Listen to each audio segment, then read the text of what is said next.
Hello, football fans, and welcome to the NNN podcast. I'm Nathan, and today we will be talking about who is England's best right back.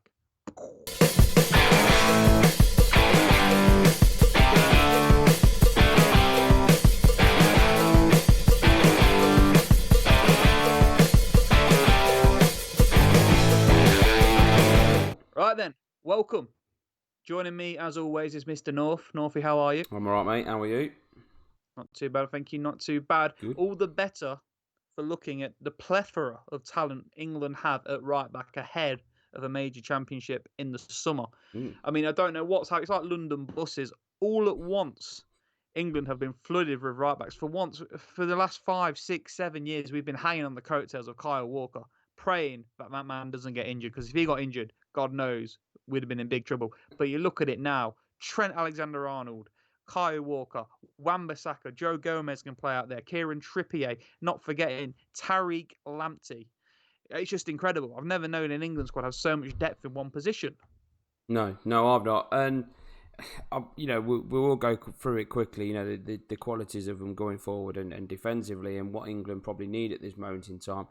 But I seen an article the other day where you could field a full 11 of English right backs that have all got genuine quality and could all do a job, which is just unreal. Obviously, not all of them are capable of scoring so many goals as is Harry Kane and the rest of them. But I look at the fullbacks that play for England at the moment, right back especially. And obviously Trent gets a lot of praise for, and rightly so, for his club career and his achievements at Liverpool, which is fair enough. But for me, if you was going to say to me who would you want to start at fullback for England, and let's bear in mind who's going to be playing in front of him, and 9 times out of 10 going to be Jadon Sancho, I would go for Wan Bisakka. Just purely on the fact that his defensive qualities, he is such a good defender. And people kind of criticise him because he's not that good at going forward. And in the modern day, most fullbacks have got to have something about them going forward. And that's fine, that's fair enough. But I just feel that the quality that England have got in attacking flair, do we really need our fullbacks to be committing that high and leaving the likes of Maguire and who else, if Stones gets his call up, or Michael Keane or Tyrone Mings. Exactly, or Mings, whoever else partners Maguire, it seems to be pulling out the hat at the moment. I don't feel we need to be doing that. And let's be honest here, the back four of England isn't the best, is it? We've got some very good right backs, but let's not go in too much on Chilwell. I don't rate him personally, and that's coming from Leicester, and I'm not being bitter because he's gone to Chelsea. He isn't that good. Maguire isn't that good. So personally, for me, I would rather have Wan Bisakka in there because he gives you that defensive quality, and he's going to be a lot more solid. Whereas Trent's probably more suitable for games against, Estonia or teams that we're going to need to double up on them. We're going to need to try and break them down. But I think in the Championship or the World Cup, for example, you're going to want Wan Bisakka all day long. Personally, in my opinion. I think that's a good point. You mentioned about it's almost like horses for courses. The team you're playing, how you want to play. I get the point. If you're playing a team that are bad, England notoriously struggle to break down lesser nations when they put 10 men behind the ball. It's important to get overloads down the flanks and get in behind. And that's why I think someone like, personally, I think a Tariq Lamptey would do a fantastic job. Reece James, I haven't even mentioned him, and he should be in this conversation because another fantastic young fullback. For me, I can break down the English right backs very comfortably. Best technical fullback, Trent Alexander-Arnold, without a shadow of a doubt. Can whip a ball in, drop it on a sixpence. 20 assists was it last year for Liverpool in all competitions? Something ridiculous. Absolutely insane.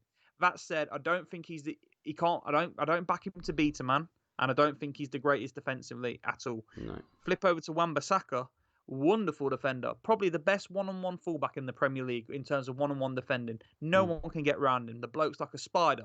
Yeah, you get him over the halfway line, he gets a nosebleed and turns into Bambi on bloody ice. Yeah, and he's lost. Couldn't cross a bun. So I like to think about the balance. For me, Reece James gives you that balance a bit of a powerhouse, up and down, very technically good, very solid defensively, and good going forward. But for me, the pick of the bunch, Tariq Lamptey. For me, he does everything. The energy that boy has going up and down, insane. Defensively sound, hard to beat. He'll run at you. He'll take you on. He'll commit you. He'll commit defenders. He'll open up space for other players. He'll overlap. He'll underlap. For me, he is the future of England at right back, and he's only 19. He's the youngest of this young crop of players. And whether England go over 5 at the back with wing backs or we go with the 4, I think for me, Tariq Lamptey would be my starter. Yeah, I think the key word in what you've just said there is future, and I like him. I like Tariq Lamptey. I do. I think he looks the real deal already, and and he's still young. But is he ready to kind of to get onto the the England stage and kind of take it by the scruff of the neck? I don't know. I think it's too early to say. He looked very good last season in the from what I've seen of him, and so far this season he looks fantastic. But we have spoke before. Gareth Southgate being criminal of this, of handing out caps far too easily, and I think he needs to make players hungrier. He needs to make them hungry to want to get that cap, and I think he needs to do that with Lamptey. You don't want to give it him too easy. I think we need to analyse him at the end of the season. Let's see overall what he's done at the end of the season in a fairly good Brighton side. They're not poor, they're not fantastic. They're in the middle part, aren't they? So I'd come back to the Tariq Lamptey at the end of the season. At the moment, obviously you've got Reece James probably may get his shout purely on his Chelsea pedigree, but at the moment it's a toss up between maybe Kyle Walker, Wan Bisakka, and Trent Alexander-Arnold. Personally, for me, Kyle Walker's done. In my opinion. No one's even mentioned Kieran Trippier, the bloke who bent in a free kick against Croatia in the World Cup semi-final. No one's even mentioned it. Very defensive, again, defensively fragile. And I think the problem is, and a lot of fullbacks get trained this way, you don't get a fullback these days that can defend. They're all attacking minded. They're all kind of trained, and it's drilled into them that you've got to be good going forward. You look at a load of fullbacks now in the Premier League. They're fantastic at going forward. They're quick. They've got the skillful. Second wingers, aren't they? They are exactly fantastic. Crosses, assisting, and it's brilliant. For Trent, who's playing a Liverpool team that's full of talent. But the be all and end all when they need to defend, they struggle. And that seems to be a common trend across a lot of fullbacks, apart from Wan Bisakka. Now, like I said, I've just mentioned Kyle Walker. In my opinion, Kyle Walker's finished. I don't think he's should be even considered now. In my opinion, he's had his chance. I don't think he really ever broke any parts. He's playing in a very, very good Manchester City side. But I think, like you say, Tariq Lamptey's definitely got the world at his feet at the moment. He's got the potential to really break into that England setup. But personally, for me, Wan Bisakka. For me. Well, that's it. We mentioned this. I mean, we could argue this until the cows come home. But at the end of the day, Wan Bisakka, Trent Alexander-Arnold, Tariq Lamptey, they all look like world-class talents. And I just wish one of them was a left-back, because it seems we have so many right-backs. Then on the left-hand side, it's a toss-up between Ashley Young, Luke Shaw, and Ben Chilwell. God help us. Anyway, I think that's about all we've got time for in this episode. Let us know who you think England's best right-back is, because surely it's the position at the moment where we have the most competition. We just look absolutely superb in that area. So let us know, who do you think should be England's starting right back at the Euros in the summer, and tell us why. That's all we've got time for today. So until the next video, thank you very much for watching. Northie, thank you for joining me. No problem at all. No problem. As always, don't forget to give the video a like, guys. If you enjoy the content on the channel, don't forget to subscribe. We've got a variety of all different topics across the channel.